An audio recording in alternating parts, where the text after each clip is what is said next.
Olá, é muito bom estar contigo mais uma vez. É muito bom ter você conosco para a nossa terceira aula de Ética, Política e Sociedade, onde hoje vamos falar sobre a política e a evolução das concepções de mundo. Eu sou o professor José Dira, minha graduação é em Filosofia e tenho especialização em mestrado na área de Ética e Filosofia Política. Então, na primeira aula, nós falamos sobre a nossa civilização, de um modo geral, nossa cultura, depois sobre a ética, na segunda aula, semana passada, né? E hoje nós vamos falar da política, mas eu quero te tranquilizar, nós não vamos falar da nossa política, pode ficar tranquilo, né? Alguns dizem que a nossa política não é política, é politicagem, né? Enfim, não vamos nem entrar nesse mérito. Nós vamos falar da política, como ela surge e qual é o estabelecimento dela, assim, procurando a melhor sociedade possível. Principalmente a política antiga, você vai perceber que ela é muito bonita. Ela quer possibilitar ao homem viver bem nesse mundo, né? Nós vamos ver que Aristóteles vai dizer justamente isso, né? O escopo da política é permitir a melhor vida possível coletivamente. Então, é um ideal bonito, sim.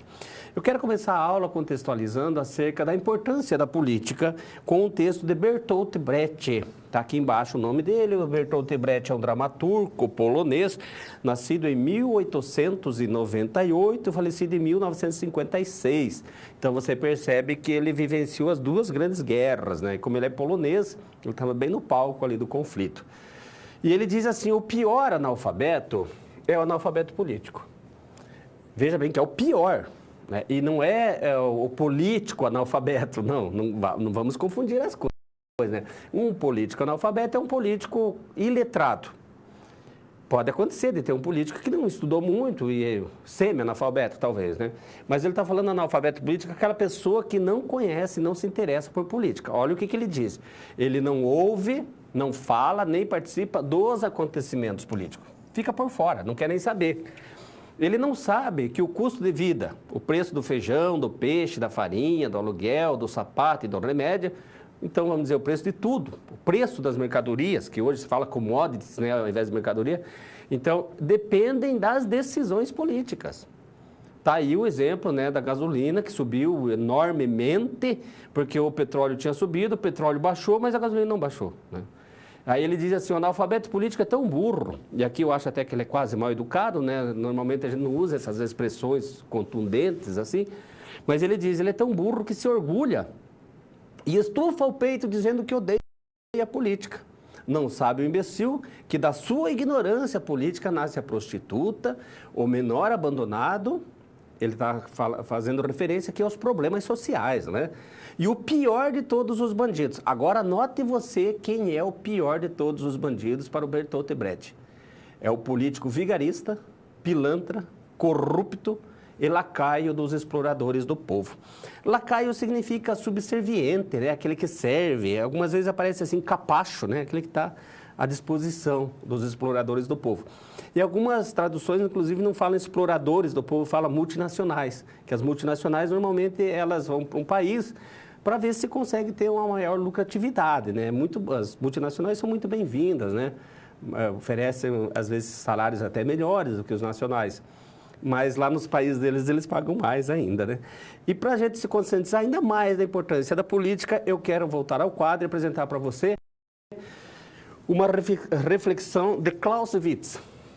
Clausewitz não é filósofo, ele é um general da Prússia. Viveu nessa época aí, finalzinho do século XVIII, começo do XIX. Ele diz a guerra é a continuidade da política. E nós estamos vendo isso na guerra da Ucrânia, né? Continuidade por outros meios, pelo meio da violência, da agressão, quando cessam os argumentos. E o Benjamin Constant, que não é o brasileiro, tá? Apesar de ter o mesmo nome, mesmo sobrenome, é um filósofo francês. Ele diz assim, a guerra e o comércio nada mais são do que dois meios diferentes de atingir o mesmo fim. Ou seja, parece que ele está dizendo assim, a guerra, em muitos casos, visa a lucratividade. Tem gente que sai ganhando com a guerra. Eu quero que você entenda a diferença entre política antiga, que é filosofia, que trata de questões idealizadas, não trata da política como ela é, de fato, e a política moderna, que já é ciência política e trata da política como ela é na realidade. O pai dessa política moderna é o Maquiavel. E da política antiga, os dois mais importantes são Platão e Aristóteles. E a nossa situação geradora de aprendizagem é se a política pode, política não, a democracia, se a democracia pode ser aprimorada. Será que ela pode ser melhorada? É isso que nós vamos tentar ver até o final da nossa aula.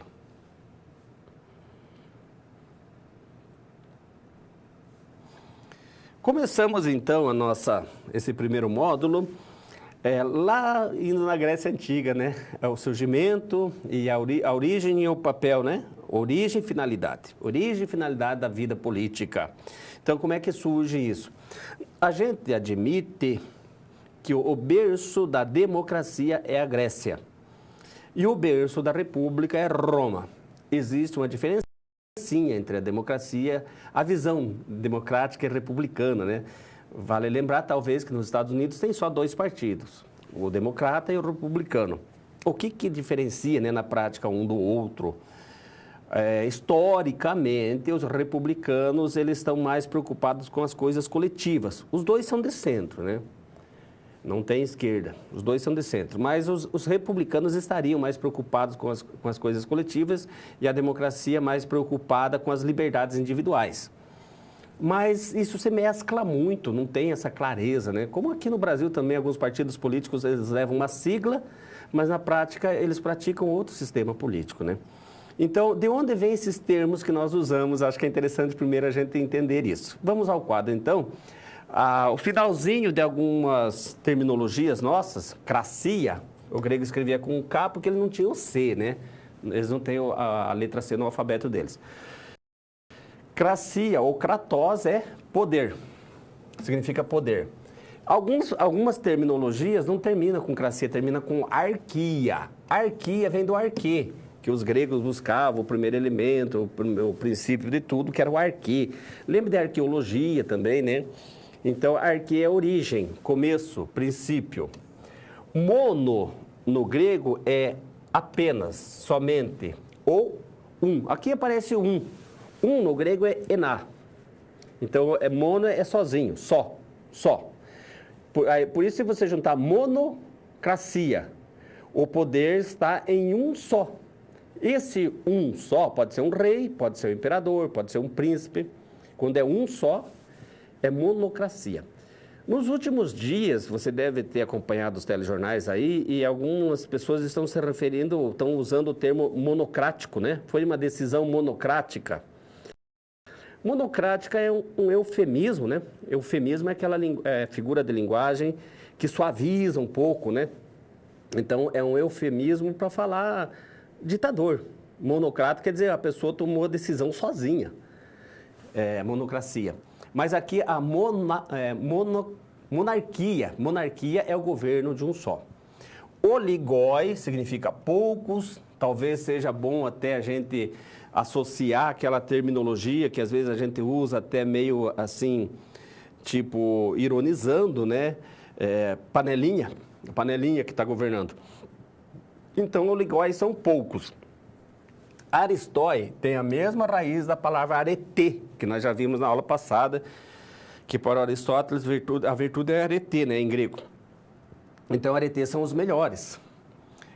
Algumas pessoas confundem a aristocracia com o governo dos ricos. O governo dos ricos é plutocracia ou timocracia. Tá? Não é o governo dos melhores, é a aristocracia. Pode ser que com o tempo isso foi se transformando, até porque a aristocracia significa os melhores em todos os sentidos, inclusive até mesmo no sentido material, né? Demos, acho que você já sabe que é povo. Então, aqui nós vamos ter democracia, monarquia, oligarquia, aristocracia. Então, todos os regimes, só de você pegar a etimologia de cada um desses termos, você já sabe o que significa. E qual é a origem da política? Esse módulo aqui nós estamos vendo a origem e a finalidade. Os sofistas, mais uma vez, eles vão dizer que a política é artificial. O homem não nasce precisando viver junto.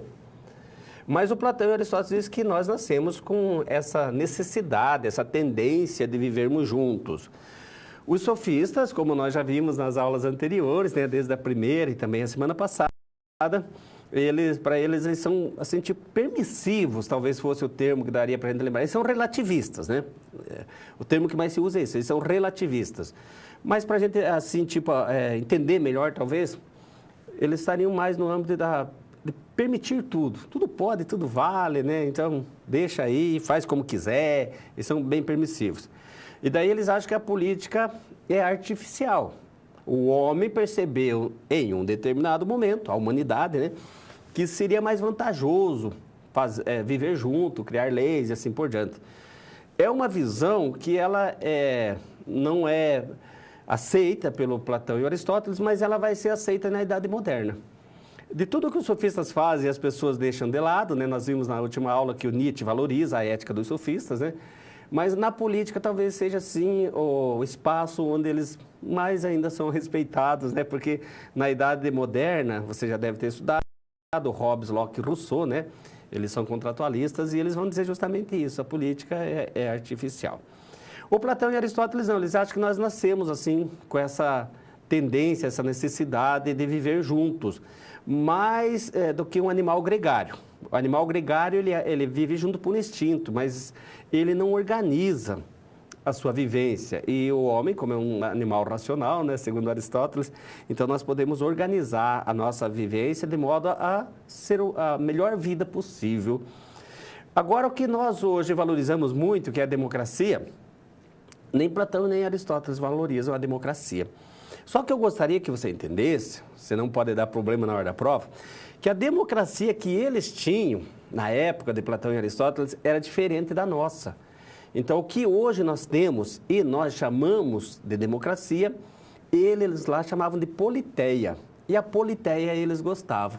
Vamos ao quadro, então, vamos conhecer aqui os regimes justos. Olha aqui, a politeia é um regime justo e a democracia é um regime corrompido ou degenerado. Por que é corrompido? Porque eles achavam que era um bando de arruaceiros, talvez, pessoas despreparadas, né? Tomando o poder. E o Platão chega a dizer que a democracia é a tirania da maioria. Então, não é assim o bem coletivo. É uma maioria, mas não é... Por isso que não é oligarquia. A oligarquia é uma panelinha, né? Aqui é um grande número, mas pessoas sem preparo. Que daí eu acho que é quase parecida com a nossa, né? Talvez. A monarquia, que é o governo de um, se esse um não for uma boa pessoa, for uma pessoa cruel, perigosa, vingativa, né? Aí se torna, então, uma tirania, segundo eles. E a aristocracia, que é para ser o governo dos melhores. Caso eles estejam no poder e eles não sejam os melhores, viram uma panelinha, como eu disse, então é uma oligarquia, governo de poucos. E como é que nós podemos escolher entre essas três aqui que são as justas? Vai depender de alguns elementos. Primeiro, a índole do povo, a personalidade, o caráter, assim, enfim, a tendência que aquele povo tem, né, para aceitar leis ou não, um povo que quer fazer leis ao invés de aceitar. E se o país é grande, o Brasil é um país grande, né? E então, se o povo é um povo de livres e iguais, e o território não é muito grande, dá para ser a politeia. Na politeia se decide tudo junto, vai na água, discute e assim por diante. Mas se o povo é obediente, meio que paradão, e o território é enorme, né? Então poderia ser uma monarquia. Aqui talvez a gente pudesse pensar no Brasil. Como é que a gente faz isso aí? O Brasil é um território grande, mas eu não sei se o povo é obediente ou se o povo é um povo de livres e iguais, né? Então a gente precisaria repensar talvez até o nosso próprio regime político. Vimos então a origem e a finalidade da política, agora nós vamos ver então a política em Platão e Aristóteles. Platão e Aristóteles, eles no final da vida começaram a divergir em muitos pontos. O Platão chega a dizer que o Aristóteles é como um potrilho, um potro, né? O filhotinho da égua, digamos assim, que mamou todo o leite da égua e agora passa a dar coices na égua. Porque ele diz assim, tudo que ele sabe, supostamente, aprendeu comigo. E agora fica discordando de mim. E o Aristóteles diz assim, a piedade exige de nós que honremos mais a verdade do que os nossos amigos. Então, eles divergiam, mas de uma forma salutar. Divergir com respeito, às vezes, engrandece o pensamento dos dois. Mas no campo da política, é um dos campos onde eles mais concordam. Então, eles vão concordar que o homem é político por natureza, os dois aceitam isso, e eles vão concordar que a justiça é a virtude política mais necessária para se viver na polis. Então vamos ao quadro, lembrando que os sofistas, como nós falamos, a política é artificial, então ela é uma construção de acordo com as circunstâncias. Isso aqui normalmente não é muito bem aceito, né? A política tem que fazer parte mesmo da nossa vida, não é levando em conta as circunstâncias, porque quando você leva em conta as circunstâncias, é como se você falasse assim, o político ele vai dançar conforme a música. Então, se você for lá para suborná-lo, os grandes grupos econômicos que quiserem o poder e tal, é tudo circunstancial, né?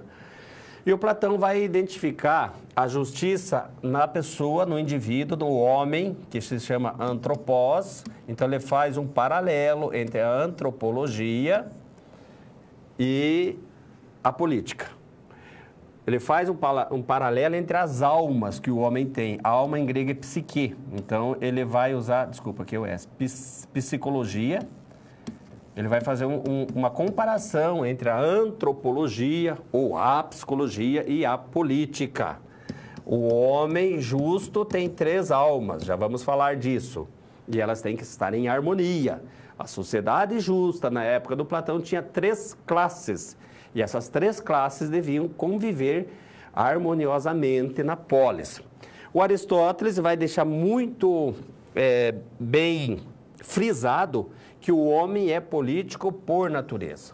Platão também concorda com isso, mas quem fala, escreve no seu livro é o Aristóteles. O homem, animal político, ele vai chamar zoon, animal, politikon. O Aristóteles definiu o homem de 2 maneiras, e a gente conhece uma delas, animal racional, zoon logikon, no grego. Mas ele também definiu como animal político. O homem é um animal político. Não consegue viver sozinho, sua felicidade está na polis. Ele chega a dizer o seguinte: quem vive isolado ou é uma besta ou é um deus. A besta são os extremos, né? Algumas pessoas acharam que ele está dizendo que é a mesma coisa, né? Ou é uma besta ou é um deus. Não, são os extremos. A besta significa uma pessoa insuportável, então tem que viver sozinha. Tipo os bandidos que ficam isolados da sociedade, porque não dá para conviver com os seus semelhantes. Então, uma besta ou um deus. Deus é autossuficiente, não precisa de ninguém. Então, como nós não queremos ser bestas, né? E também não somos deuses, a única alternativa para nós, então, seria organizar a nossa vida e viver junto.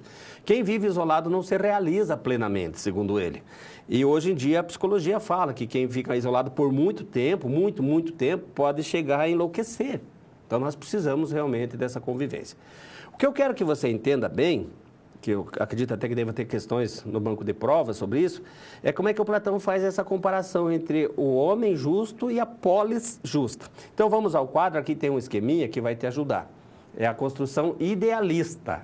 A cidade dele é uma cidade ideal, que ele chama de Calípolis. Calis, no grego, é bela, Calípolis. E polis é cidade, então a cidade bela, Calípolis. Ele diz assim, ó, aqui está então a estrutura do homem justo. Homem justo. E aqui é a estrutura da polis justa, não é pessoa jurídica, polis justa. O homem justo tem 3 almas e ele fala onde se encontra cada uma dessas almas. Primeiramente, vamos entender que alma tem aqui o sentido de motivação para fazer alguma coisa. Alma, em latim, é anima, é aquilo que te anima, que te impulsiona.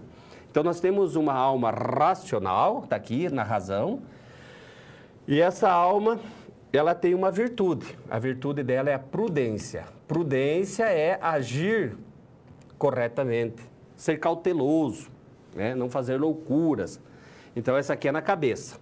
No tórax, nós temos uma alma também chamada de alma irascível. Então, a alma irascível vem de ira. É irascível e o sinônimo é colérica. Cólera, ira é a mesma coisa, né? Então, essa alma que está no tórax, ela também tem uma virtude que é a coragem.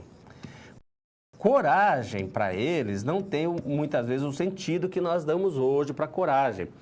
Tanto é que o cristianismo, na Idade Média, às vezes, no lugar de coragem, usa a expressão fortaleza. A coragem tinha o sentido de persistência, perseverança, foco, determinação, né? Não desistir jamais. Então, isso que é coragem. E nós temos também uma alma no abdômen, na barriga. Essa alma é chamada de alma concupiscente ou concupiscível ou desejante. A palavra concupiscente, concupiscível, vem de Cupido. Cupido é o deus do desejo, por isso a alma desejante. Essa alma desejante, ela também tem uma virtude, que é chamada temperança. E a temperança é nós controlarmos os nossos apetites carnais. Comer, beber, descansar, sexualidade, os nossos apetites carnais têm um limite. Só isso daqui que eu abreviei, né? Então vou escrever também, prudência. Então são as 3 virtudes. Quando essas 3 almas estão em harmonia, sob o comando da alma racional, o homem ganha uma 4ª virtude, que é a justiça. Então a justiça o homem ganha. E aqui nós temos as 3 classes de governantes, as 3 classes de pessoas na sociedade. Então nós temos os governantes, que têm uma alma de ouro, que deveria estudar até os 50 anos para se tornar governante, e neles impera a razão. Nós temos os guardiães, que têm uma alma de prata, guardiães ou guardiões, estão certos os 2 sinônimos, e tem que estudar até os 30 anos para proteger a cidade. E nós temos os trabalhadores, que têm a alma de bronze, perceba que são as 3 medalhas olímpicas, né, no fundo do fundo, e tem que estudar até os 20 anos, todo mundo tem que estudar. Então, voltando aqui para a gente encerrar, o homem justo, ele tem as 3 almas em harmonia sob o comando da racional. Aí ele é justo, está equilibrado, harmonizado, né? E essa polis justa, a cidade justa, elas têm as 3 classes em harmonia sob o comando dos magistrados, das pessoas estudadas. Os governantes são os magistrados. Então, eles vão governar a cidade, os guardiães vão proteger e os trabalhadores vão sustentar a cidade.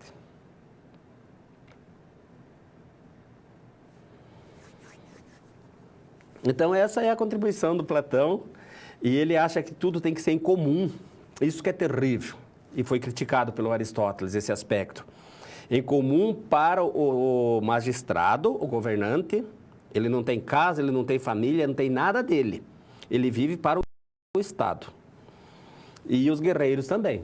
Inclusive, o Platão diz que homens e mulheres devem se exercitar e viver junto no acampamento e ir para a guerra junto, que homens e mulheres são iguais, segundo Platão. É um pensamento avançado para a época, né? Dizer que homens e mulheres são iguais.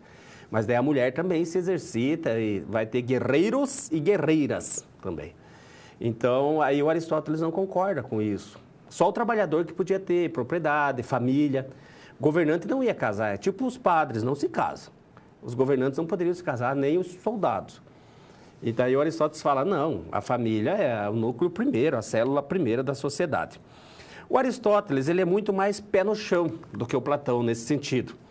Então, antes de ele escrever sobre política, ele estudou a Constituição de mais de 150 cidades. Eu acho um fato bastante relevante, porque nós não conhecemos nem a nossa Constituição, né? Claro que as Constituições daquela época eram bem menores, talvez umas 2 ou 3 páginas, quem sabe, né? Acredito que sejam bem menores, a nossa já não é tão pequena assim. Mas ele estudou a Constituição de 150 cidades. Depois ele começou a falar de política. E ao estudar a Constituição dessas cidades, ele percebeu que elas tinham diversos tipos de justiça. Consideravam a justiça de diversas maneiras.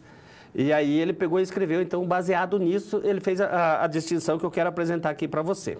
Primeiramente, então, lembrando que o homem é animal político, já coloquei no outro slide, zoon politikon, e ele diz assim, as cidades-estado, que era na época, né, cada cidade tinha a sua autonomia, elas têm 2 tipos de bens. Bens que você pode dividir, pode fazer uma partilha, e bens que você apenas participa, você não divide com ninguém.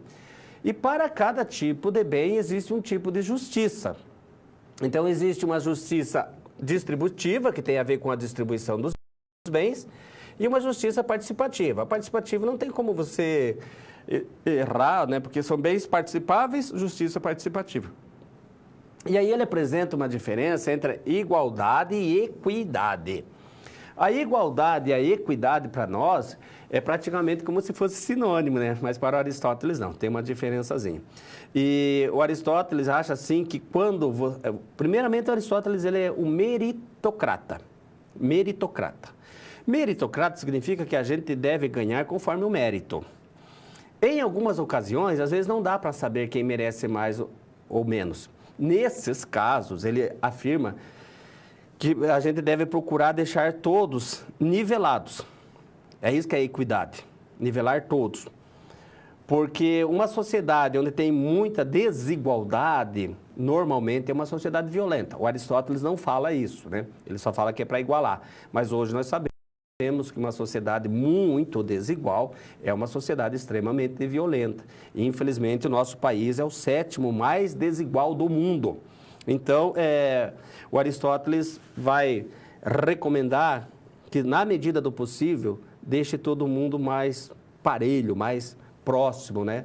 Para que as pessoas possam viver até melhor também, desfrutar mais daquilo que a nação apresenta. Então, voltamos ao quadro, ele fala assim, ó, para a justiça política, para alcançar a justiça política, é preciso respeitar o modo como a comunidade estabeleceu a participação no poder. Aqui faltou, se você estiver anotando, escreva lá, e que todos possam participar. Então, é o modo como a comunidade estabeleceu. A maior autoridade numa polis, numa cidade, numa comunidade é a lei. O que a comunidade decidir, está decidido. E o governante deve estar submisso à lei. E na justiça distributiva, ele então permite igualar os desiguais. Igualar os desiguais por meio de uma distribuição desigual de bens para dar a todos o que é devido. Normalmente a gente fala assim, dar desigual aos desiguais para torná-los iguais. Dar um pouco mais para quem tem menos. Esse desenho aqui te apresenta bem a diferença, então, entre a igualdade e a equidade. Você está vendo 3 meninos querendo assistir uma partida de futebol. Um deles é grande e tem um caixote, mas ele não precisa de caixote pela altura dele. Ele consegue ver mesmo sem um caixote. Cada um deles tem um caixote, mas um é tão pequenininho que mesmo em cima de um caixote ele não enxerga nada. Então, eles estão igualados aqui na base. Mas aqui em cima eles estão desiguais, olha lá. Agora aqui é o contrário. Aquele que não estava precisando do caixotezinho, pegou e deu para o outro aqui que não estava conseguindo assistir. Esse do meio permaneceu como estava, não mudou nada. Então você perceba que aqui agora, na base, eles são desiguais, mas aqui em cima eles ficaram igualados. Então o que Aristóteles está propondo é isso, né? Dar desigual aos desiguais para torná-los iguais. Lembrando, não esquecendo que ele privilegia o mérito. A pessoa deve ganhar se merecer. Mas em algumas circunstâncias, muitas vezes não é possível apurar o mérito, né, assim, com bastante segurança. Naquele tempo, na Grécia, se fazia muita guerra. E quando alguém perdia a guerra, tudo que ele tinha ia para outra nação. Talvez até você entenda agora por que o Benjamin Constant fala, né? A guerra e o comércio são maneiras diferentes de alcançar o mesmo fim, né? Elas têm o mesmo interesse, né? Naquele tempo, para algumas nações, era quase que lucrativo fazer guerra. E eu não sei se hoje mudou muito, né? Quando um país avança sobre o outro e vai destruindo tudo, né? O que ele ganha com isso? Matando pessoas, né? Tirando vida, correndo o risco de ser condenado por crime de guerra, essas coisas todas. Mas então é isso que o Aristóteles está dizendo. Numa situação de guerra, você não sabe quem merece mais. Qual soldado foi mais importante na batalha? E aí os despojos de guerra, quando vinham para eles, que era assim que funcionava, quem perdia virava escravo e o que ele tinha vinha tudo junto, né? Então, nessas situações, talvez dá um pouquinho mais para quem tem menos, né? Para que no final fique todo mundo com o mesmo tanto. E aí evita-se muita violência, competição, essas coisas assim. Falando de igualdade, falando de equidade, falando dessa perspectiva política de procurar fazer uma sociedade mais igual, Hoje, no mundo, as sociedades mais iguais, elas são sociedades melhores de se viver, né? Quanto mais houver essa sintonia entre ricos e pobres, né? Os países são melhores para se viver, nós sabemos disso, né? Muita gente, às vezes, vai embora dos seus países justamente porque tem mais condições em algumas outras nações. Então, sabendo disso, a nossa situação, o problema é sobre isso, sobre a igualdade. E eu queria que você refletisse, né? O nosso livro propõe isso daqui, né? Essa frase. Você sabe com quem está falando? Essa frase, você sabe com quem está falando, ela denota igualdade ou equidade? Essa frase, na verdade, essa situação, problema que o livro apresenta, assim como aquela da semana passada, dos noivos turcos que deram um banquete para 4.000 refugiados, essa aqui também é baseada em fatos reais. Uma policial, eu não sei se é em São Paulo ou no Rio de Janeiro, uma policial foi abordar um político e ele saiu com esta frase. Você sabe com quem você está falando? O que o Aristóteles dizia? Aristóteles dizia que a justiça política é a justiça participativa, né? Que se respeite o modo como cada comunidade definiu a participação no poder e que todos possam participar. Quem define a participação, quem faz leis, na época do Aristóteles era a comunidade, hoje são nossos representantes, né? Os políticos, vereadores, deputados e assim por diante. Então, todos devem estar abaixo da lei. Nós somos todos iguais perante a lei. Você lembra quando começou a pandemia de Covid, que um policial também, numa praia, acho que em Santos, pediu para uma pessoa pôr a máscara, usar a máscara, tem que usar máscara, e ele se recusou e ligou para um amigo dele, tem um idiota de um policial aqui querendo me obrigar a usar máscara e tal, e recebeu a multa e rasgou, tá? Assim, tipo, eu estou acima da lei, eu estou acima da lei. Juiz não está acima da lei, prefeito, governador, presidente, senador, ninguém está acima da lei. Até aquela pessoa que faz a lei, ele também deve estar abaixo da lei. O Rousseau vai falar isso, né? A maior lei é a vontade geral. Então, ninguém está acima da lei. A rainha da Inglaterra não está acima da lei. A lei pesa também sobre ela, qualquer rei e rainha desse mundo, né? Então, olha lá, vamos problematizar isso, lembrando justamente o que diz a Declaração Universal dos Direitos Humanos no artigo 7. Todos são iguais perante a lei e têm direito, sem qualquer distinção. Não importa se a pessoa é um deputado e a moça é uma policial, né? Sem qualquer distinção, a igual proteção da lei. Então, nós somos obrigados a respeitar a lei e aquilo que a lei prevê no aspecto positivo, que contempla uns, contempla todos, né? Todos têm direito à igual proteção contra qualquer discriminação que viole essa Declaração Universal dos Direitos Humanos e contra qualquer incitamento a tal discriminação. Então, a Declaração Universal dos Direitos Humanos foi um grande avanço que nós conseguimos estabelecer no dia 10 de dezembro de 1948, foi promulgada essa declaração, e todos os países que são membros da ONU, eles são obrigados a respeitar essa declaração que consta de 30 direitos. É uma paginazinha só. Eu sempre digo para os alunos, entra na internet, baixa essa página da Declaração Universal, eu tenho até no meu celular, e você ali vai ter os 30 direitos. Então, qualquer país que você nascer sendo membro da ONU, tem esses direitos. Antigamente não era assim. Lá na Grécia Antiga, por exemplo, quem fosse estrangeiro, escravo, mulheres, quem tivesse menos de 21 anos e que não tivesse propriedade, não era cidadão, não desfrutava do benefício da cidadania. E até 1948 também não era assim. Nós temos uma filósofa, Hannah Arendt, que fugiu da Alemanha e foi para os Estados Unidos, e daí não tinha cidadania norte-americana, e ela ficou sem cidadania. Ficou considerada apátrida. Apátrida, que o A é sempre negação no grego, né? Então, a pessoa sem pátria. Até que ela lutou, depois de uns 15 anos ela conseguiu a cidadania dela norte-americana. Mas então, a Declaração Universal nos coloca todos iguais. E os países mais avançados respeitam mais as leis, né? É terrível quando a gente vê uma pessoa querendo se prevalecer do seu cargo e chegar a esse ponto de dizer, você sabe com quem você está falando? Eu até costumo dizer que a melhor resposta para essa pergunta era policial falar para ele, quem você acha que você é?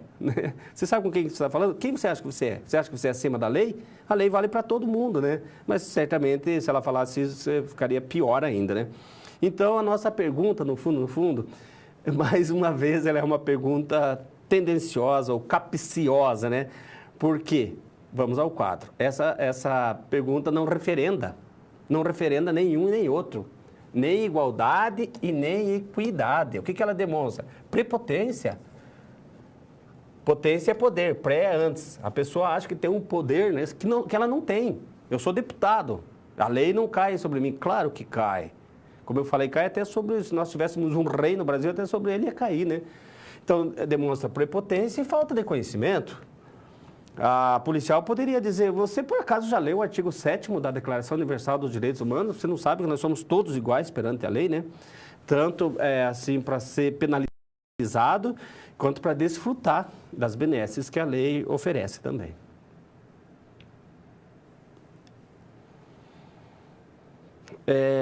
Chegamos aqui na nossa situação problema, e vocês viram que os gregos não valorizam muito a democracia, né? Porque a democracia deles era diferente da nossa. De 2.000 anos, 2.500 anos, provavelmente, né? O esplendor da democracia ateniense foi no século V, chamado século de Péricles, um pouquinho antes ali do Sócrates. Sócrates era nascido em 470. De lá para cá, claro que muita coisa mudou. Então, a nossa pergunta é essa daqui, acompanhe comigo. Vivemos numa verdadeira democracia? Ou será que ela ainda tem aspectos que podem ser melhorados? Se puder contribuir conosco, apresente a tua participação e aí a tutora colocando aqui, eu já volto para comentar.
Tudo nesse mundo sempre pode ser melhorado, né? Acho que só Deus não, porque é definido como um ser perfeito. Fora ele, tudo pode ser melhorado. Então, certamente, a democracia tem aspectos que podem ser melhorados, sim. Eu gostaria muito que você assistisse um vídeo que, se não me engano, está na Web Aula 3.1. Na Web Aula. Depois eu vou olhar melhor, mas acho que é isso. É um vídeo de José Saramago. Esse vídeo tem 1 minuto e meio, 1 minuto e 40, se tiver. É bem curtinho. Mas ele é tão denso e tão rico que faz a gente refletir muito. E ele fala disso. Ele fala que nós não vivemos numa verdadeira democracia. Por quê? Porque quem manda no mundo hoje, segundo ele, não é a política, é a economia. Então, é o Banco Mundial, a Organização do Comércio, e essas instituições, seus presidentes, sua diretoria toda, ela não é escolhida. O FMI, Fundo Monetário Internacional, ela não é escolhida por nós. E quem manda no final, quem dá as cartas são eles. Então, esse é um aspecto. Por isso que não é uma democracia profunda. Outra questão é que você vota num prefeito, num governador ou num presidente e ele escolhe os seus ministros, secretários e assim por diante. Quando você vai votar num clube, normalmente tem lá a chapa toda, né? Por que eles já não fazem a chapa toda? O meu secretário vai ser esse, o meu, né? Enfim, quantas cidadezinhas que sempre colocava os parentes para trabalhar na prefeitura. Agora está um pouquinho mais complicado para fazer isso, né? O chamado nepotismo. Então, você escolhe o prefeito traz toda a família com ele. Não, mas se era para trazer a família, né? Eu não ia nem votar nele. Então, é nesse sentido.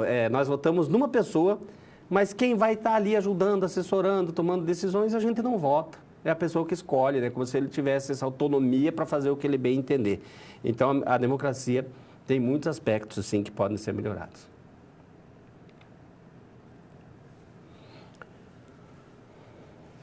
Então, nós vimos os principais pontos da política antiga, né? Principalmente Platão e Aristóteles. Talvez nesse assunto, um dos filósofos mais ali entre os dois, parece que o Platão tem mais contribuições. Tá? Platão parece que ele é mais cobrado, assim. E é justamente aquela questão das três classes. Quem governa, quem protege, quem sustenta. Como é que se dá essa relação entre o homem e a polis? O que significa a justiça, que é justamente essa harmonia, esse equilíbrio, né, das três almas e das três classes da cidade. E aí, quando nós chegamos na Idade Média, entendeu-se que o poder do rei vinha de Deus. Por quê? Porque não tem nada no mundo que não venha de Deus. Se o governante está lá é porque Deus quer, Deus permite. E se ele for uma pessoa ruim? Se ele for uma pessoa ruim, muito provavelmente ele estará te ajudando ao te castigar, sendo ruim, ao fazer você sofrer, ele está ajudando você a não perder a salvação da tua alma. É no sofrimento, entre aspas, que você paga os teus pecados e você evita de ir para o inferno. Então é uma mentalidade estranha, né? Mas era assim que funcionava.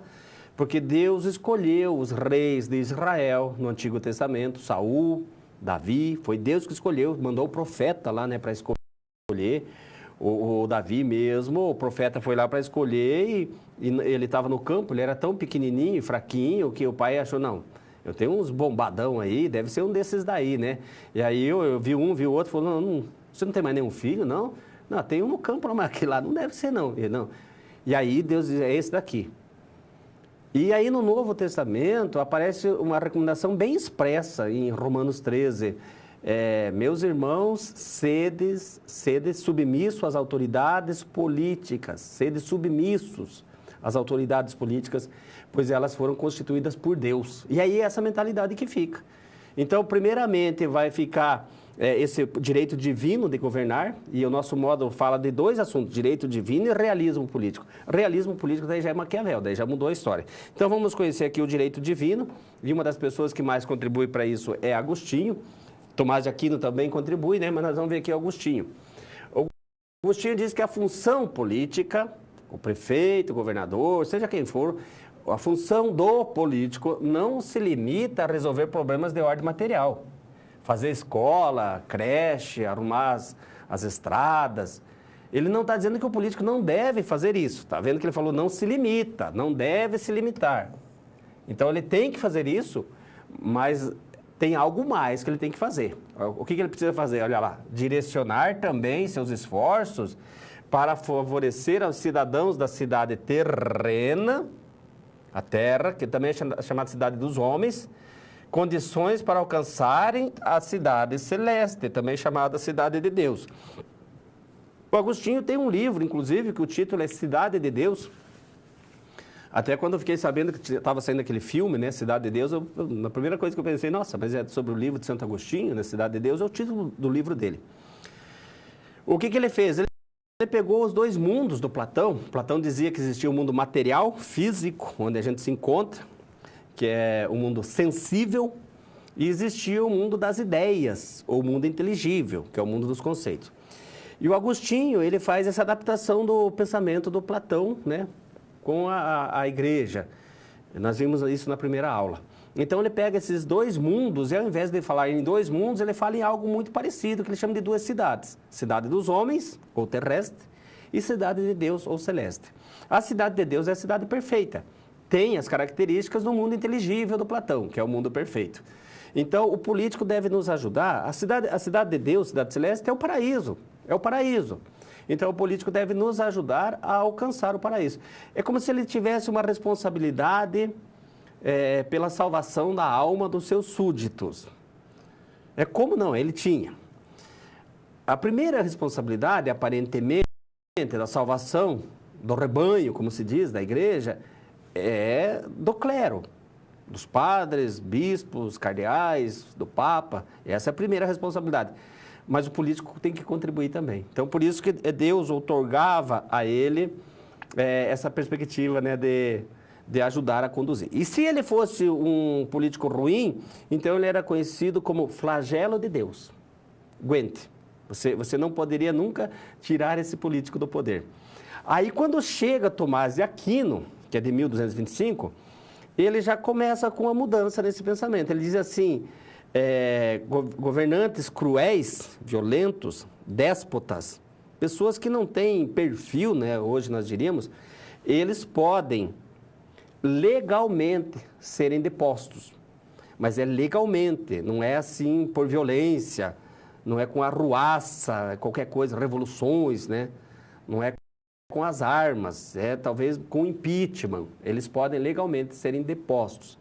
Mas daí nós vamos chegar no John Locke, daí o John Locke fala, a população tem direito de se rebelar como quiser. Se o governante é ruim, tira e põe outro e acabou, né? E aí parece que a ideia do John Locke é a que mais pega.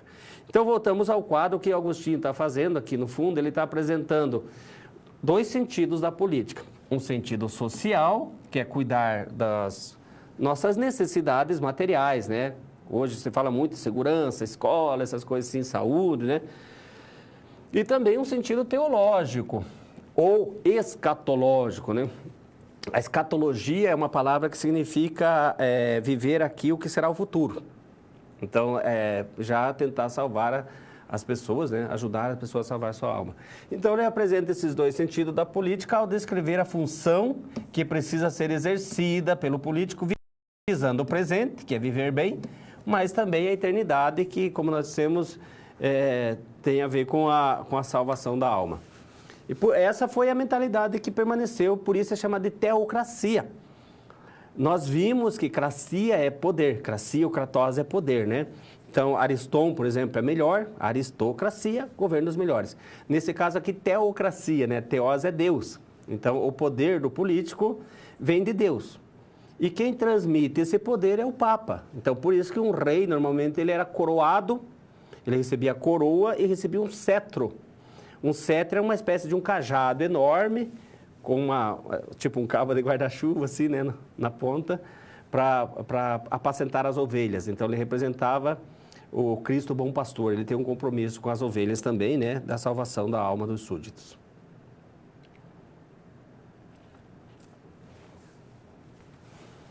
Então, na Idade Média, o que permanece é essa visão, o direito divino de governar. Aí chegou ali por 1530, 40, 50, por ali, essa teoria começou a ser questionada. Quem questiona mesmo pela primeira vez é o Maquiavel. Em 1469 ele nasceu, Maquiavel. Nós vamos ver agora ele. E ele escreveu o livro dele, O Príncipe, em 1513. E aí ele começa a questionar essa teoria. Mas aí vem alguns outros filósofos que dão mais ênfase nisso. Mas chegou ali por 1630, essa teoria do direito divino de governar ainda tinha adeptos. E tinha gente que defendia isso, que o poder vinha de Deus. 300 anos depois ainda tinha gente defendendo isso, né? O poder vem de Deus.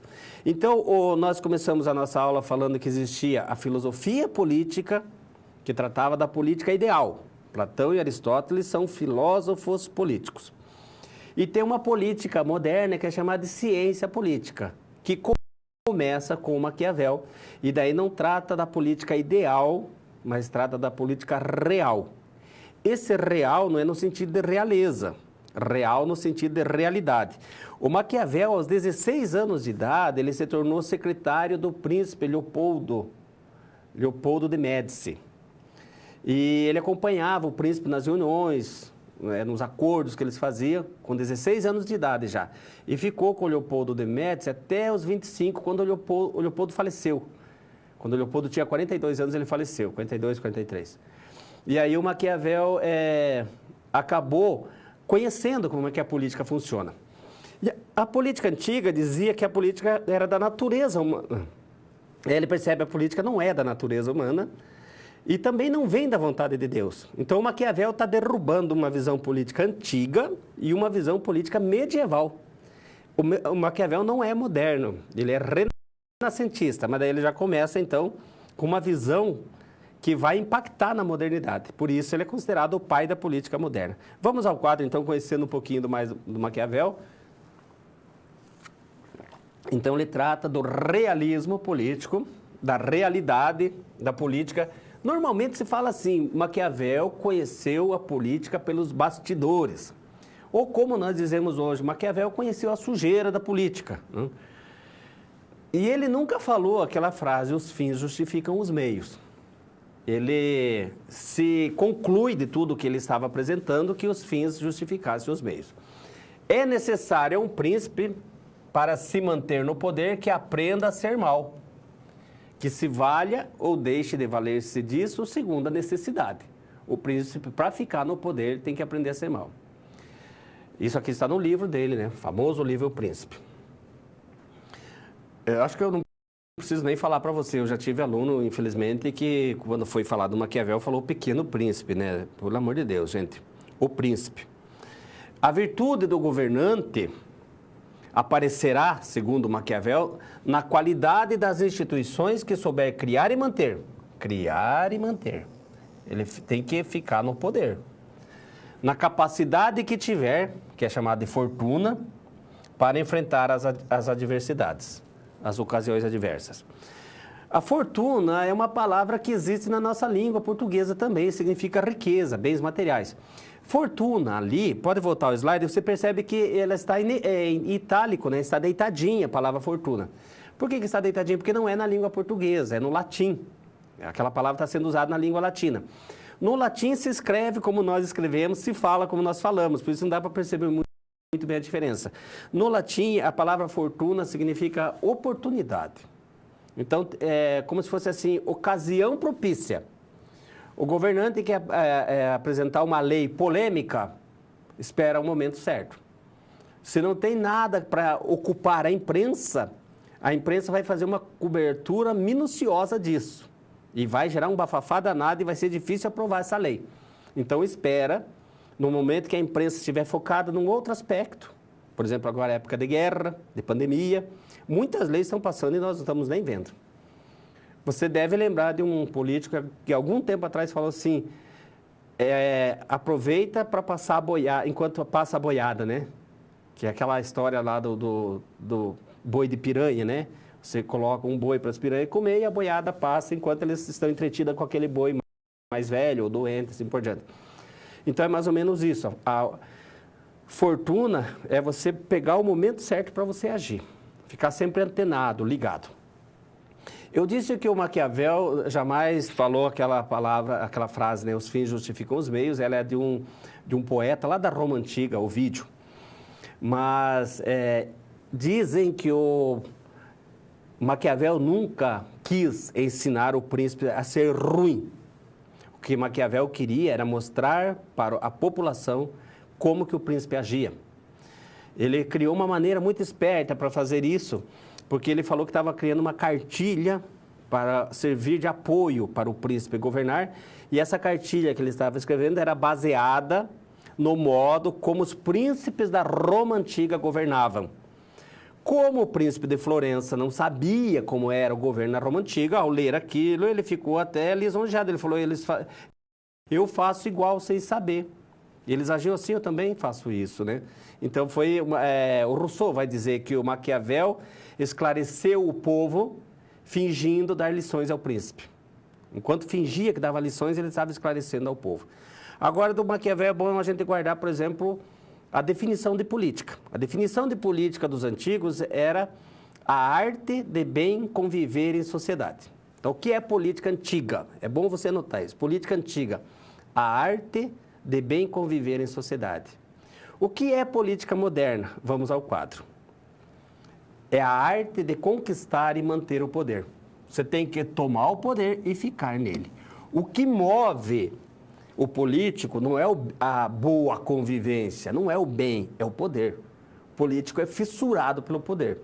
E para conseguir isso, ele tem que ter virtude e fortuna, é um E, tem que ter os dois. Fortuna, você já sabe que é a ocasião propícia. E a virtude? A virtude é a capacidade para perceber a fortuna, perceber o momento, e caso esse momento não exista, criar esse momento. Tipo, criar um festival, alguma coisa assim, para distrair a população. Dizem que o Zeus queria fugir, né, da esposa dele, ele era muito infiel, a Hera, e ele convidou a ninfa Eco para ficar conversando com ela enquanto ele escapava. Então, a virtude tem um pouco desse sentido. Eu vou distrair a população e aí eu crio o momento certo para aprovar as leis que eu julgo mais polêmicas. O príncipe tem que ser leão e raposa. O leão é o símbolo da força, amedronta, afugenta os inimigos. É como se fosse assim, tipo, espírito de liderança. O político tem que ter espírito de liderança.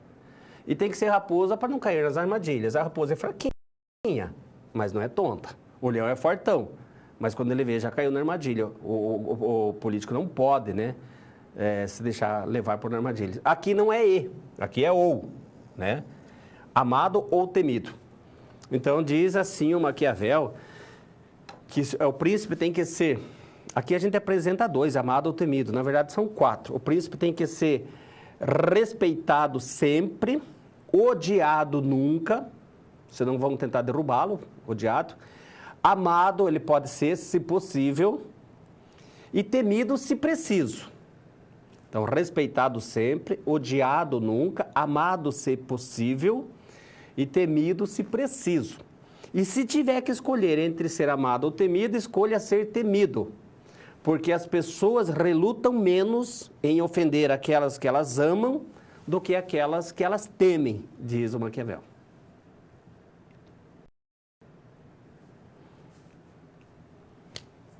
Chegamos na política, na Idade Moderna, e é o momento que, então, a política agora ganhou autonomia. Na Idade Média, a política estava atrelada à igreja, a autoridade do político vinha de Deus. O Maquiavel mostrou que não, o político, no fundo, é só a ânsia pelo poder. Mas agora era preciso dizer de onde vem a autoridade do político. Lembrando que nessa época não tem eleição, não se escolhia as pessoas. O primeiro país que vai derrubar rei, né, instaurar uma república é a França, em 1789, a famosa Revolução Francesa. Tanto é que mudou a história de lá para cá, né? Até ali tinha reis. O último rei lá, acho que foi Luís XVI, que foi guilhotinado no dia 14 de julho, né? 14 de julho é a queda da Bastilha, né? Mas ele foi guilhotinado em 1789, então não tinha eleição até essa época. Então, de onde vem a autoridade do rei? Aí vem do político em geral, né? Aí vem algumas teorias, olha lá, como que surge a política, de onde vem a autoridade. Thomas Hobbes, que é um inglês, que nasceu numa época muito violenta. A Inglaterra estava em guerra com a Espanha, e o príncipe da Espanha falou que estava mandando uma frota de navios enorme chamada Esquadra Invencível ou Armada Invencível, e que quando chegasse na Inglaterra, ele não ia deixar uma única pessoa viva nem para falar a língua inglesa. E a mãe do Hobbes estava grávida nesse momento e ficou sabendo disso. E ela ficou com um pavor enorme. E para ajudar o pai do Hobbes, sumiu de casa. Então ela ficou sozinha. Parece que ele se envolveu numa briga, queriam matá-lo e ele acabou saindo e deixou ela sozinha. Então isso marca a vida inteira do Hobbes. O medo, a insegurança. E daí ele diz assim que no estado de natureza é antes de aparecer a sociedade civil. Então, nós temos aqui uma teoria que é chamada de teoria contratualista. Aqui é parecido com os sofistas. A política nasce de um contrato. Não é natural, é artificial, como diziam os sofistas. E essa teoria contratualista, ela tem alguns elementos. Primeiro, o estado de natureza. Depois, um contrato social igual sociedade civil. Sociedade civil é o Estado. É assim que surge o Estado. As pessoas viviam em estado de natureza, tipo os homens das cavernas, né? Até que eles fizeram um contrato, mas não é um contrato expresso. A pessoa escreveu, assinou, todo mundo assinou, não. As pessoas foram percebendo que era mais vantajoso e seguro viver juntos. Então, eles passaram a viver mais próximos. Quando se vive próximo, às vezes um acaba atrapalhando o outro. Então, tem que organizar a convivência. E é assim que surge a política, né? No estado de natureza, os interesses são egoístas e há muita insegurança. O homem é o lobo do próprio homem, por isso que aparece essa imagem aqui. Essa frase é dele. O homem é o lobo do próprio homem e o estado de natureza é o estado de guerra de todos contra todos. E aí, quando o homem percebeu que era melhor viver junto e tal, iniciou a sociedade civil. Então, de onde vem a autoridade? A autoridade vem daquelas pessoas que delegam, que dão autoridade para ele. E qual é a missão do político? É preservar a sobrevivência e a paz. Ele tem que preservar a paz. E se ele for ruim, desde que ele não atente contra a tua vida, ele tem que permanecer no cargo. O Rousseau já vai dizer que no estado de natureza o homem vive em paz e harmonia. Você lembra, na aula passada nós falamos do bom selvagem, né? O homem no estado de natureza é bom e a sociedade é que corrompe. E aí ele vai dizer que os contratos geraram toda forma de corrupção. O Rousseau é conhecido como teórico dos dois contratos. Existia um contrato que tiraria o homem do estado de natureza, instaurou a sociedade civil, só que daí a ganância, a competição, a corrupção fez com que o homem se pervertesse e agora é preciso um novo contrato. Esse novo contrato vai voltar o homem no estado de natureza? Não. Esse novo contrato vai resgatar a bondade original perdida. Então, vai trocar o instinto pela justiça, seria isso. Voltamos ao quadro John Locke, que nós já vimos na nossa primeira aula, que ele é um dos nomes fortes no empirismo, que fala que o conhecimento vem da experiência. Ele também tem uma reflexão aqui no campo da política, e ele diz que o homem no estado de natureza é bom, o homem é bom. Só que mesmo sendo bom, existem momentos que a gente se desentende. Entre pais e filhos, marido e mulher, quantas vezes a gente não se desentende, colegas de trabalho? É normal se desentender. E quando a gente se desentende, se não tiver alguém que arbitre, que tome ali, que faça as vezes de um juiz, não tinha juiz no estado de natureza, então pode haver paixões e parcialidade. Cada um é juiz para si, né? Aí surge a necessidade de um contrato onde os direitos não desaparecem, subsistem para limitar o direito, o poder do Estado. Então, só queria que você anotasse aí, se for possível, que o Thomas Hobbes, ele vai dizer que nós nascemos com vida e liberdade, esses dois direitos. Qual é o mais importante? A vida. Então, nós abrimos mão de um pouco da liberdade, deixando que o governante crie leis para garantir a nossa vida. O governante não pode atentar contra a nossa vida. O John Locke vai dizer que nós nascemos com vida, igual o Hobbes, liberdade, igual o Hobbes, mas vai acrescentar propriedade. O John Locke, ele era burguês, ele foi um dos fundadores do Banco da Inglaterra e um dos primeiros acionistas do Banco da Inglaterra, comprava e vendia escravos, o que eu acho estranho, porque ele fala que a gente nasce com liberdade, como é que ele podia comprar as pessoas, né? Então, ele acentua muito isso aqui, a propriedade. A nossa primeira propriedade é o nosso corpo, e tudo que nós conseguimos alcançar com o nosso corpo, o Estado tem que proteger. Por isso que ele fala lá, não desaparecem, mas subsistem para limitar o poder do Estado. E o Jean-Jacques Rousseau, ele vai dizer que nós nascemos com, não fala em vida, fala liberdade e igualdade. Em estado e natureza, nós somos livres e iguais. Mas quando alguém cercou uma propriedade de num só ato, ele tirou a nossa liberdade, que não dá para passar num lugar já fechado, e tirou a nossa igualdade também, porque uns têm e outros não têm. Então, aqui nós temos um absolutista, que é o Hobbes, o governante tem plenos poderes, poderes absolutos.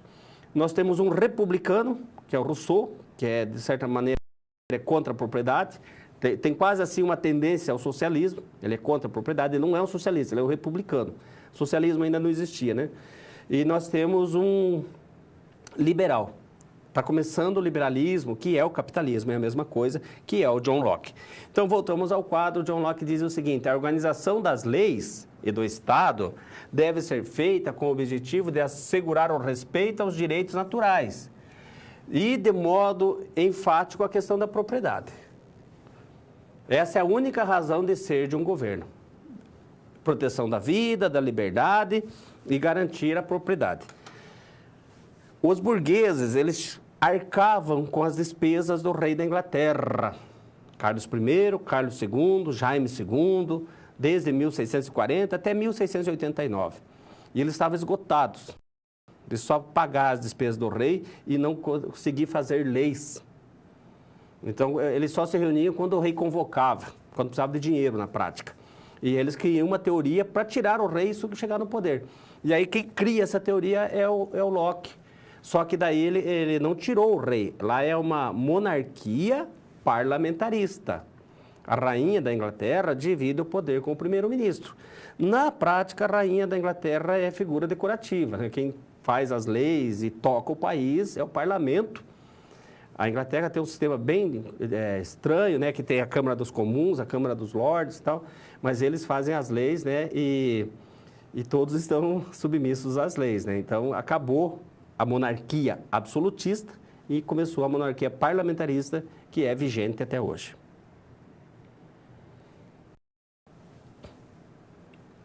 Chegamos agora na nossa situação, problema, onde nós vamos tentar entender melhor essa questão da política liberal, né?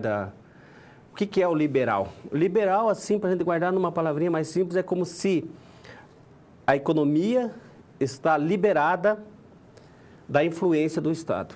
O Estado não tem que dar pitaco na economia. O Estado não se envolve, o Estado não se intromete.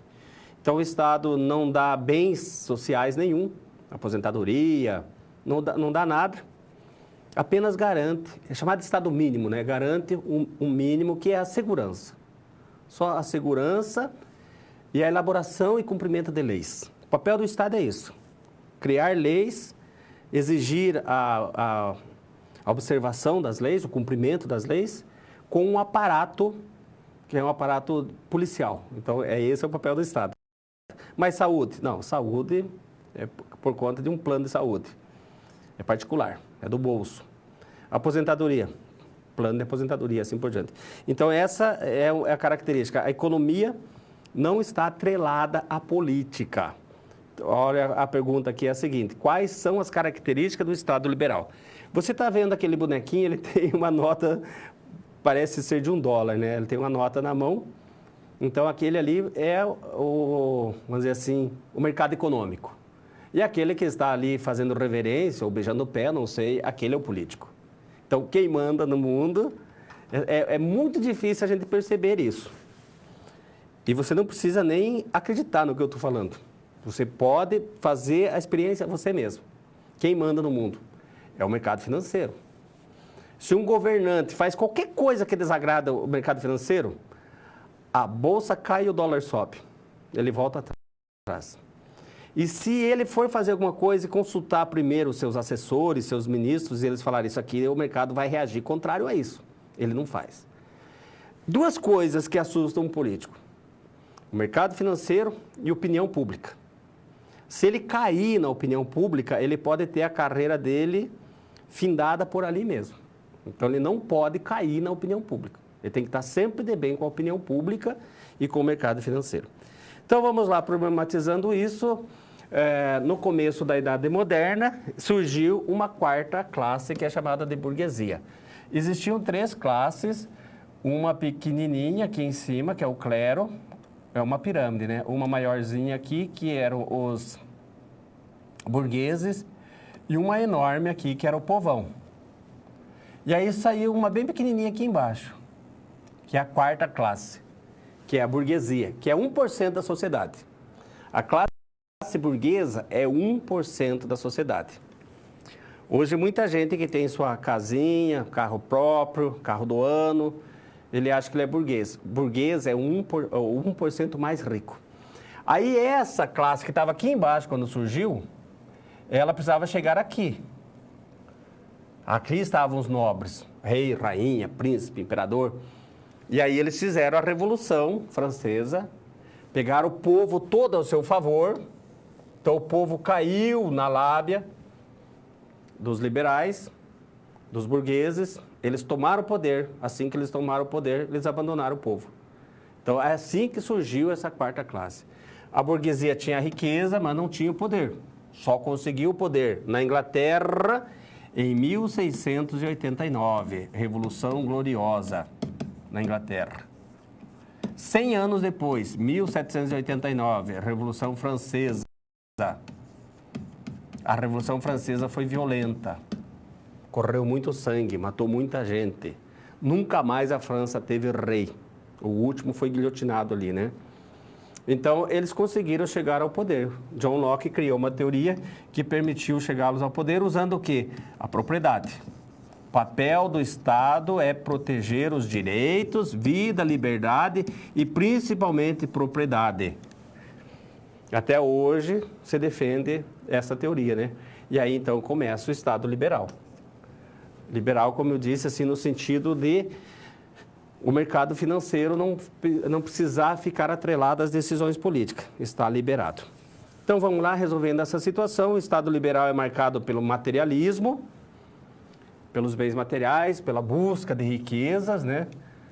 Pela geração de riquezas também e pelo individualismo. É cada um por si, né? Você não precisa pensar em gerar riqueza coletiva. Né? Cada empresa, você é concorrente do outro, inclusive, né? A felicidade, nesse aspecto, supostamente está atrelada aos bens materiais.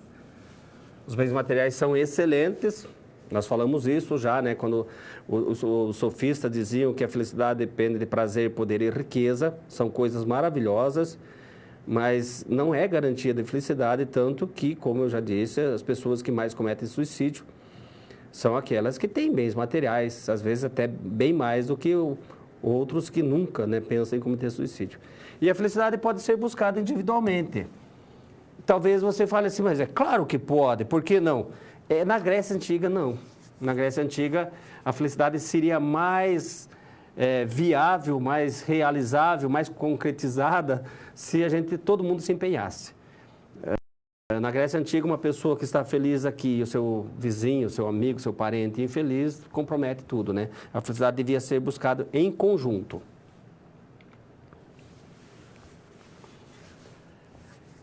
Então, nesse sentido, né, de buscar a felicidade junto ou cada um por si, o nosso momento de interação questiona justamente isso. Acompanhe comigo. Quem está mais certo, eu acho que é até difícil ele falar certo, né? Não sei quem estaria mais, talvez, comprometido, né? Os gregos que acham que a felicidade deve ser um projeto coletivo, ou os modernos, os atuais, né? Os modernos nós, né? Para quem ela é um projeto individual. Ou talvez pudéssemos até pensar o seguinte, é mais fácil alcançar a felicidade sozinho, ou é mais fácil a gente alcançar todo mundo junto, né? Aí, tipo assim, um Estado também propiciando. Tem alguns países que, inclusive, tem, né, o Ministério da Felicidade. Parece estranho para nós, né? Mas eles têm isso, o Ministério da Felicidade. Se for possível, contribuir conosco, chegando a contribuição aqui nos nossos polos, Santa Catarina, Minas Gerais, que estiverem conectados conosco, podem mandar as contribuições. Chegando aqui, eu volto para comentar.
Essa pergunta eu acho que vai depender muito da situação de cada um, né? Porque quem não tem dinheiro vai achar assim que coletivo seria mais fácil de alcançar, né? E quem tem dinheiro vai dizer, não, se vira, é cada um por si, né? Mas nós deveríamos trazer o Estado para essa reflexão. O Estado teria como auxiliar, né, na busca de uma vida mais plena, mais digna, né? Então, o Estado ele faz leis na prática que favorecem os que mais precisam ou os que mais têm. Se favorece os que mais têm, daí a tendência de uma sociedade individualista é maior. Se favorece aqueles que mais precisam, muitas vezes é até chamado de Estado paternalista, né? Daí, muito provavelmente, fica mais fácil de alcançar a felicidade junto. Tem uma entrevista que foi feita com o professor Michael Sandel, onde ele fala disso, que a felicidade deveria ser buscada coletivamente. Michael Sandel é o melhor professor de filosofia da Universidade de Harvard, esteve no Brasil já algumas vezes, e ele fala justamente isso. O Estado deveria encabeçar um projeto coletivo de felicidade, porque as leis deviam favorecer o acesso de minorias, né, no desfrute de uma vida mais digna, assim por diante. Então, recapitulando o que nós vimos na nossa aula de hoje, nós dizemos em geral que a democracia é caracterizada, acompanha aqui comigo, pela abertura, né, todos podem participar, pelo conflito, assim, no sentido de competição, né, as pessoas disputam o acesso ao poder, e pela rotatividade. A nossa aula é pouco tempo, né, para a gente falar, mas o Rousseau, inclusive, uma das contribuições dele, ele diz que a rotatividade é uma necessidade. Um político não deveria ficar no poder muito tempo. Quando tem o programa eleitoral, você já deve ter ouvido algum político, né, falando: venho humildemente pedir sua ajuda para meu 5º mandato, 6º mandato, 7º mandato. Cada mandato são 4 anos. Então, quando fala em 7 mandatos, ele está lá há 28 anos. Para o Rousseau, isso é inadmissível. O político tem que passar pela rotatividade. E isso caracteriza a democracia, né? Embora alguns criem raiz no cargo, né? Então, se a democracia se caracteriza por isso, abertura, conflito e rotatividade, ela não dá também a possibilidade do contrário dela, que são regimes totalitários? Regime totalitário é a ditadura, né? Aquele que o governante se considera absoluto, só ele que manda.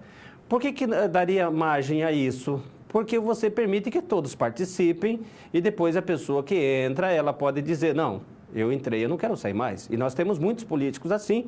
Inclusive, se você tiver um tempinho, eu recomendo para você, deve ter em PDF na internet, o livro Como Morrem as Democracias, ou Como as Democracias Morrem, né? Então, o que você pensa disso? Daria espaço para o contrário da democracia ou não? De ditaduras? E por mais que pareça que as ditaduras estavam todas mortas, né, tão distantes de nós, hoje nós vemos uma tendência grande, né, em muitos países dessa visão ditatorial. E ele segue uma espécie de um manual. Por isso que esse livro é muito interessante que você leia, né? Como que as pessoas que têm essa postura voltada para o totalitarismo, eles fazem quando eles chegam no poder. Eles vão fazendo as coisas aos poucos, né? Nós tivemos exemplos disso aqui na América Latina, inclusive, em alguns outros países. Então, é preciso estar sempre muito acompanhando tudo que está acontecendo. Esse livro ele é essencial. Eu acho que todo mundo deveria ter acesso a esse livro, ou ao menos a uma resenha, né, do que ele está apresentando ali. Voltamos ao quadro, então, para encerrar a aula de hoje. Uma das conquistas da democracia foi a Declaração Universal dos Direitos Humanos, que nós falamos, né, promulgada em 10 de dezembro de 48, pela viúva de Roosevelt, ele já tinha falecido, né? E quais são esses direitos que estão previstos lá? São 30 direitos, na verdade. Não, como eu disse, não é uma coisa longa, extensa, é uma página só, e eu acho que todos nós deveríamos ter isso, né, salvo no nosso computador, pelo menos para a gente falar que conhece, né? E o que mudou com essa declaração? Mudou, como eu disse, que qualquer país signatário que assina, né, que é membro da ONU, que na verdade são 198 países, né? Curiosamente, a FIFA tem mais países que aderiram à FIFA do que à ONU, né?